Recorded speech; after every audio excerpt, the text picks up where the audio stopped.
History being made in Virginia.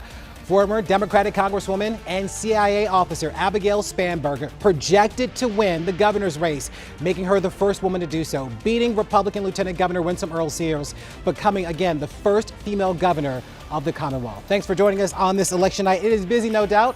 I'm Larry Miller, and we are continuing to get some election results on Virginia's governor's race.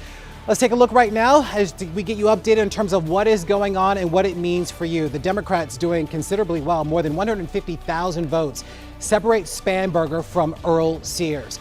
We're also staying on top of other big races in the Commonwealth as well. The AP projecting Democrat Ghazala Hashmi winning the lieutenant governor race against John Reed for lieutenant governor. For Attorney General, Democrat Jay Jones is facing Republican incumbent Jason Miyares. That election rocked by Jay Jones's texting scandal. Now, despite that, Jones has about a 60,000 vote lead over Miyares right now.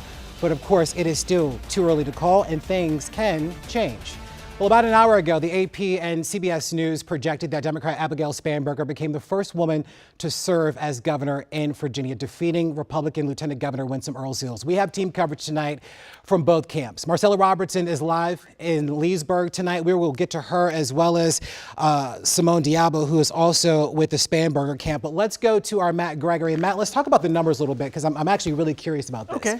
Because what we're seeing in terms of the performance of Spanberger tonight could be a test for Democrats as they try to move toward the midterms. In terms of specifically, what does the messaging look like? What does the ground game look like? And how do they take back the House, which is something they certainly want to do come the midterms? Walk us through the map in terms of what we're seeing and how Spanberger did and performed in a lot of those areas that maybe we didn't see Democrats do well in the past. Yeah, well, even though she's been projected to win, we don't have all the numbers in yet, but we can give you a taste of what Larry is talking about here. So number one, when we're looking at the numbers right now, she's about 56% of the vote and continuing as we're about 79% in. But compare that to Kamala Harris's campaign just a year ago. That was about 52% of the vote. If it holds, obviously that is good for Abigail Spanberger's messaging, but we always have to couch that in the terms of Virginia being a state that is so closely associated with the federal government. We may be more affected by how people feel about the shutdown than, say, other states coming into the midterms next year. So that could be something to roll. Just something to keep in mind as you're going through it. Taking a look, though, at where she performed well, she performed very well so far in the normal places, Northern Virginia, portions of Hampton Roads, even over here in little Northampton County, which is just south of Accomack on the Eastern Shore. That's usually a very red area that we see.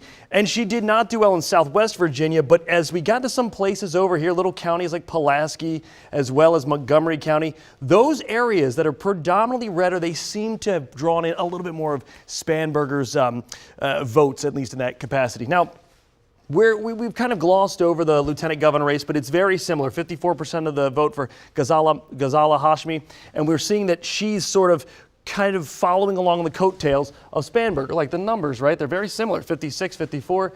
But like Larry was talking about a little ago, the race for Attorney General, one that normally would just follow the coattails, right? It's just down ballot. Jay Jones is having a harder time eking this out. Likely, I mean, we don't have exit polling on this, but I'm sure the tech scandal must have played something into it. Look at this, at 51%. Yes, he continues to maintain sort of a lead over Jason Miyares, but I would like to take you down to Stafford County. Stafford County is an interesting little area because it went for Spanberger, it went for Hashmi, but here's how they're going right now with about, I would say, 87% reporting in. You'll see Jason Miyares has a comfortable lead right there. You know, maybe it's not as much as we'd see. Actually, it's not comfortable. I should take that back. I just saw the numbers change. It's about less than 800 or so. But still, it's Miyares over Jay Jones, whereas when we saw Spanberger, how she did in Stafford County, look at that. I mean, she has at least a 5,000 vote lead. These are just little differences we're seeing on how people are choosing to vote in this particular election. Now, this was all very important as it goes forward in terms of what Virginia's top three leaders look like, how Richmond's going to be shaped. But there's another case that I would like to bring to your attention that has bigger implications on the national stage, and that is the House of Delegates in Virginia.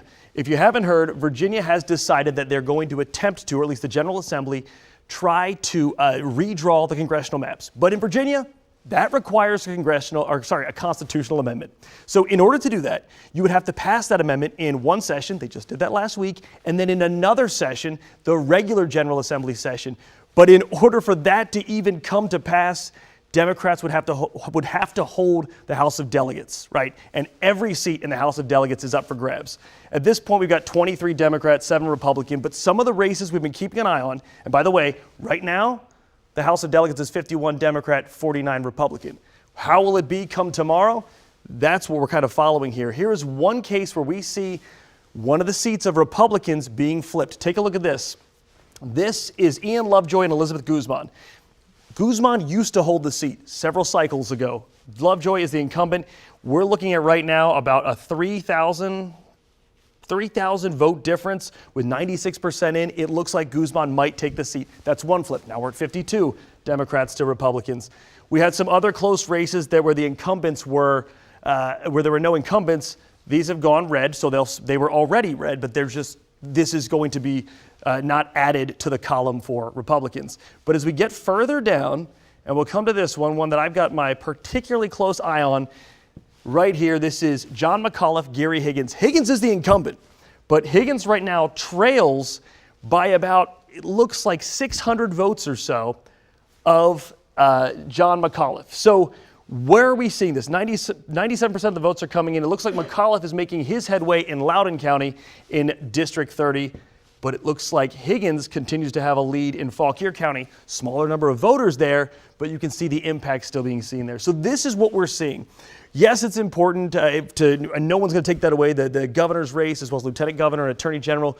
But when it comes to the House of Delegates, this could decide if Virginia will join some of the other states like California in attempting to redistrict, as they said, sort of as a counterweight to Texas redistricting, Ohio redistricting, North Carolina, Missouri. Virginia's Democrats see this election as crucial because of that. So that's something to keep in mind as we go forward. But back to here, this is history being made right here. You see Abigail Spanberger taking the role of the first woman governor in Virginia and really making a bigger mark than Kamala Harris did last year. Just something to keep in mind. Back to you, Larry. Yeah, pretty remarkable, especially for Democrats that are looking to perform better this election cycle. It looks like in Abigail Spanberger, they at least have somewhat of a pathway to move forward.